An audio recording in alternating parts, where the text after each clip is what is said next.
Hey guys, this is Pat with MACkiteboarding.com here with Fred Hope. So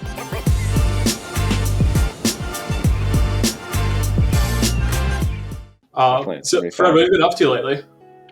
I have been in the gorge where it's 20 degrees and blowing 50. So I went on the water on Monday and kind of decided that it was a bit too cold.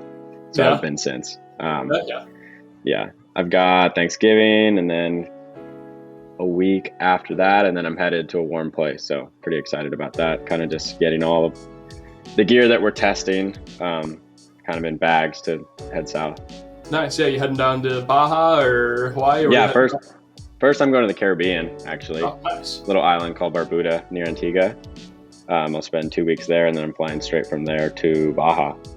So I'm pretty excited to get out of the cold. That'll be fun. Are you going to spend the whole winter down there, you think? Or what's your... Yeah, I mean, I think my tentative plans are go to Baja and then leave for 2 or 3 weeks and go back to the Caribbean and then back to Baja. Just kind of get a good mix of different places. Nice, cool. And so are you doing that? You're going to be doing some testing for Slingshot, I assume? And yeah. So my job for Slingshot is the product testing administrator. So I kind of make sure that all the products get tested, and both Brandon Scheid and I test all the products and then get consumers to ride the product so that we can tell if when we bring it out, people will receive it well. It's kind of the idea behind that. Difference there between pro rider testing it out and definitely average Joe. Yeah, so it's been cool to kind of retrain your brain to think like a consumer, like what they want, what they need, ease of use. Yeah, it's neat to see Slingshot kind of taking both sides of it, not this kind of focus. I mean, obviously, that's great for you guys to push your guys' limits, but then also is accessible to your everyday rider. Definitely more checks and balances for sure. Yeah. So, what foil setup are you riding these days? We have the Phantasm line. That's our carbon line. My front wing for kiting is the 657, and then I use a short fuse and the 325 tail wing. The other kite foil setups that we have that most people get into are the 633, which is probably the most sold foil around, and then the 684, which is kind of the step down from that one. It's a bit quicker, a bit livelier, but still has its stability.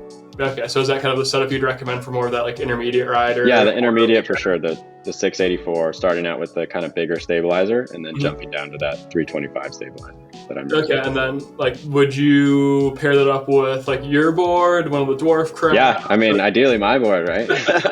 But obviously, basically the idea behind my board was to make one size that works for everybody. So you have that volume in the nose that allows for good touchdowns. It's kind of a medium length at 103 where it's not too short that 80% of people can't ride it. It's a good length, good volume, and pretty stable footprint for your feet to stand on. So awesome. It's kind of, I haven't really met anybody that hasn't been able to use it other than a complete beginner, which was kind of up for the Alien Air or something closer to 130 or 140 centimeters. Cool. I even thought when I first saw it 103, I typically was on the 110 dwarf craft. I never really liked the 100.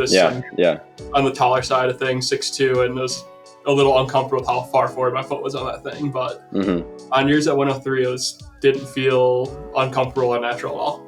Yeah, so that was definitely the main goal. Not to make it completely specified for me, but to make it to the level that I wanted it to ride, but also attainable for everybody else. And I'm pretty stoked about it. Yeah, no, it turned out great. I think it's been selling pretty well, and I think everyone's pretty stoked. Everyone who gets on it likes it, so. Yeah, awesome. Yeah. That's great to hear. And then as far as your progression in the sport, it seems like you're always crashing a bunch. It's good to see you post that stuff though, versus everything's landed. It's are you more of the philosophy of if you're not crashing, you're not learning anything? Or? Pretty much, yeah. I usually wear a wetsuit that's 2 millimeters thicker than everybody else because I'm in the water 60% of the time.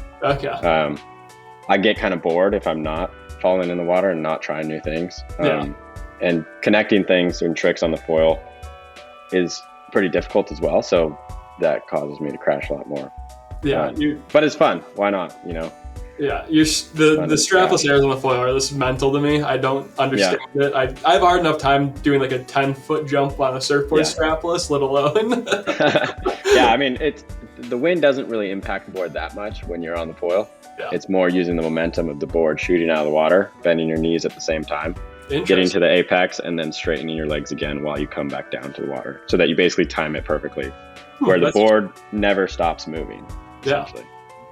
I did not know that. Yeah. Well, it takes a bit of practice for sure, but once you start to get it, it feels pretty good. Maybe I'll have to try it. We'll see. Yeah. Why not?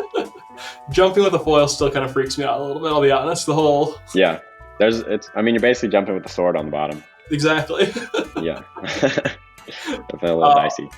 So obviously you've traveled a bunch of places because of Slingshot and stuff like that. Where's your top 3 places you've been so far? I mean, I would say Hood River and Baja are definitely the top 3. Yeah. The best place I've been to kite foil has probably been Barbuda, which is the place that I'm going in a couple weeks. So yeah, I'm pretty excited about that. You have flat water and swell, super warm water, no one there, and very consistent wind. Awesome. Which is kind of all the things that I look for in the best place. It's not the best for twin tipping because it's a little lighter wind. And aren't really any waves for surfboard, but for kite foiling, it's pretty all time. Okay, nice. Yeah. So when you're not kite foiling, are you riding a twin tip most of the time? I kind of do it all now. What's your favorite though? If you weren't gonna foil, and I'm gonna get in trouble. I'm gonna get in trouble if I say this, but twin tipping, I think. Yeah. Right now, yeah, it's pretty fun. I've been getting into jumping and doing kite loops and things like that, kind of like everybody else, and it's pretty neat. It seems to be where the sport's kind of apexing right now anyways, as far as that goes. But so what's your go-to twin tip setup then if you're going to ride? The 136 formula with the normal dualies, and then 20-inch Century bar, and probably a 9 code, I would say. Yeah. If I had to choose one kite, it'd probably be the 9 code. Yeah, that's a solid to go jump with. Yeah. Have you tried the code yet? I haven't tried the smaller size yet. I've ridden the 12 and 14 quite a bit though. Okay. Yeah. Yeah, I've been really enjoying them. Yeah, they're fun. Yeah. For sure. But yeah, I mean, the thing with Hood River and Baja is you don't really have the best waves, but you do have good wind. So if I was in a wave spot, 100% I'd ride the surfboard every day. But because you kind of have to compromise a little bit, the twin tip is kind of that happy middle ground. Okay. Yeah. So more of kind of whatever the day provides, that's what you're going to do. Yeah. I kind of look at how windy it is, how big the swell are, and that decides which sport I do. Gotcha. Yep. And winging, I assume you've gotten to that like everybody else has. Yeah. I do a lot of winging as well. A lot of testing with the wings. We're really pushing ahead with the R&D on that, and so I would say I'd probably spend 60 to 70% of my time actually winging now. Okay. Just testing products. Yeah. Stabilizers, front wings, boards. You enjoying it more than kiting? Kiting is a... Do I enjoy it more than kiting? Yeah. Do you see it kind of replacing kiting for you ever? Or that? No, I don't. I see it as a sport to do when it's super gusty. Yeah. So essentially when I look at the water in the summer, if it's 10 to 20, I'll go kite foiling. 20 to 30, I'll try to decide between a twin tip and a surfboard. And then if the range of the wind is greater than 20 miles an hour, where it's super gusty, the conditions that we have here, winging makes a lot of sense because when it's gusty like that, your kite's kind of shaking in the air. Not as fun to do airs and things like that. Whereas the wing, my only goal with the wing is to use it as basically a source of power to get onto the swell and then immediately flagging it out. Yeah. So if it's super gusty, I'll tend to grab the wing. Awesome. Sure. No, that's kind of how I've gravitated towards winging as well. It's like depending on the day, how gusty it is, that's when I choose the wing over. I still probably 70-80% of the time I'd rather pick a kite over it, and that's just I would agree as well, definitely. I have winged in the waves, or is it wung? Have they decided winged or wung? I have wanged in the waves. That is pretty fun, I would say. Yeah. Marginal conditions. It is fun once you get onto some swell. You can actually drop the wing and just kind of go down the line. It's super fun. Yeah, very neat.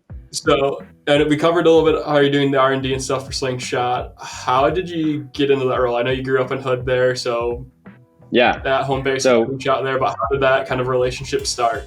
Yeah. So my parents were windsurfers, and so they'd be here in the summer, go to Baja in the winter, and that meant that I also did that. Yeah. So they threw me in the van, drove me down.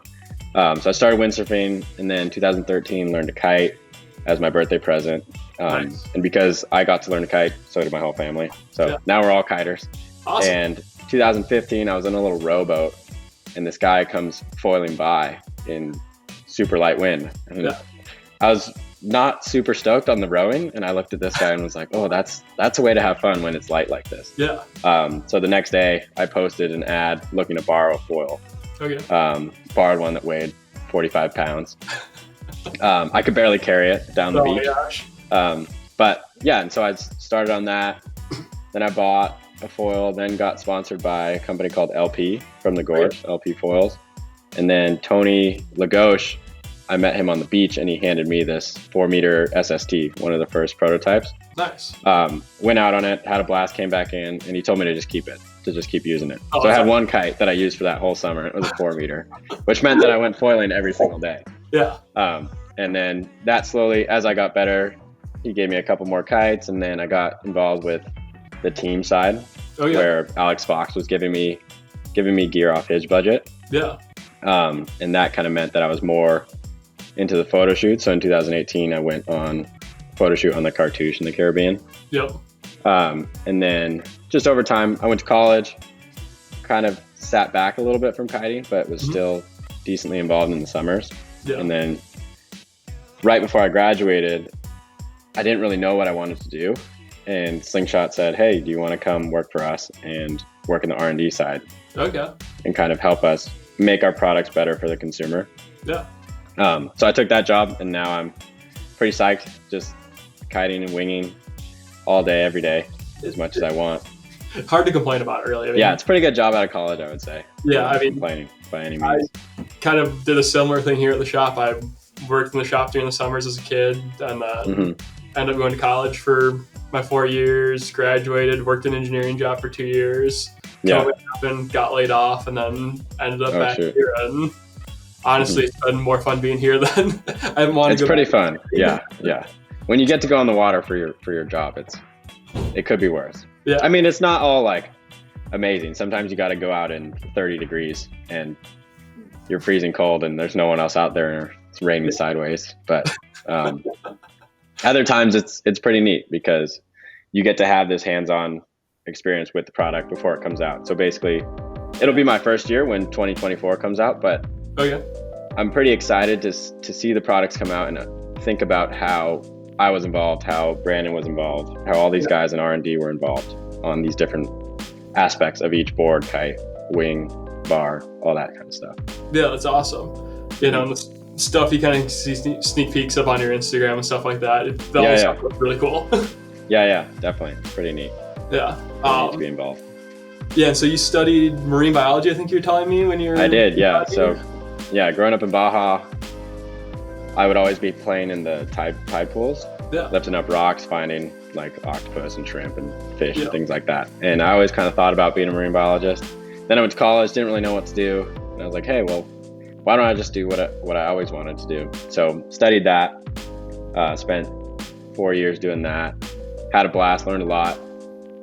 And I was actually going to go find a job in that field until Jeff Lagauche called me up and offered me a job. So I was fully down the marine biology path until I realized that I could still play, have fun, and be a crucial part of Slingshot. That's awesome.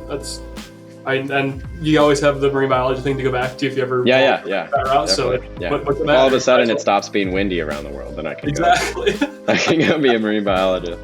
Yeah.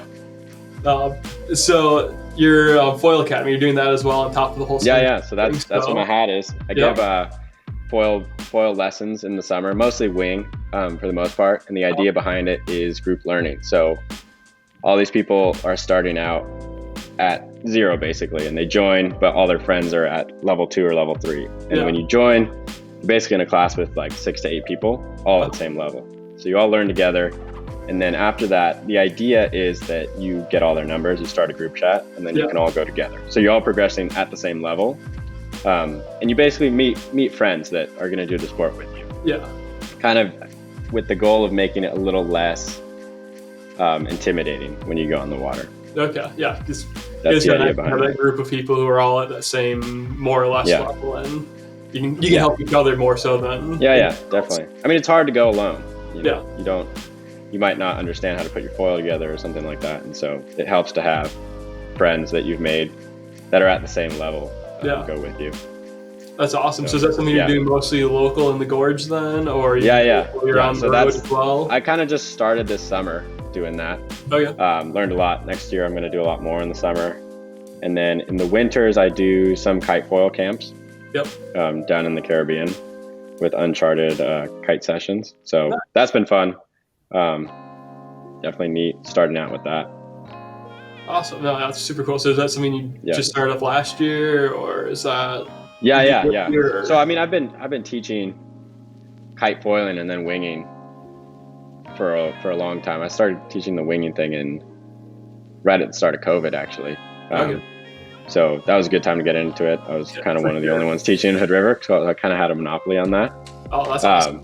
Yeah, and so that worked out pretty well. And then when I did the uncharted thing in the Caribbean, I realized that people took away a lot in terms of the learning aspect, but they also took away 6 people that they now knew around the US that did the same sport as them. So now they have these friends that they've made and these experiences. And so that's what I took into FFA basically. Oh, that's awesome. Yeah. So it's kind of neat to take that and to apply it to what you're doing now with FFA. Mm-hmm. It's just kind of neat. It's kind of cool how you can roll up at a kite beach without knowing a single person there. It's like you have a ton of new friends at front. Yeah, and they're all looking out for you too. Exactly. So that's one aspect of kiteboarding that I think I really like is everybody. It's not nearly as a standoffish sport. Like surfing, you roll to a spot where you've never been before. You're worried about if your tires are going to get flat by the time you come back to it. It's pretty nuts for sure. I've talked to some surfers that have started kiteboarding and that they say that it's a complete shock how nice people are.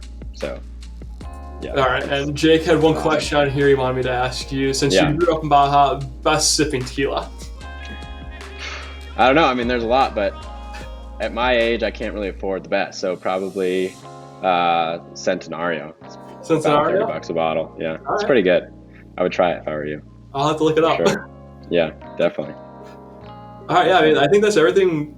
Like we had to go through. I don't know if you have anything else you'd want to add, or if you have any questions for us. I mean, I'm just wondering when the next King of the Great Lakes is going to happen because I had a blast last year. That was so much fun. Yeah, so that'll be. I think we're doing the same weekend of September. I'm working on trying to get the actual party going for it this year with the deck and everything. So hopefully keep making it bigger and better every year. But it was so fun having you this year. I know. Thank you for having me. I'm gonna have to buy a thicker coat for next year. It was so funny. Yeah, and literally the weather the week after that, it was like 80 degrees again. Oh, brutal. So it just we had fun. So random. No, it was a lot of fun. It was good to have you here, Neil here. You hung with all the boys and you took everybody's crap pretty well. So yeah, definitely took crap, but new kid has get hazed. Yeah.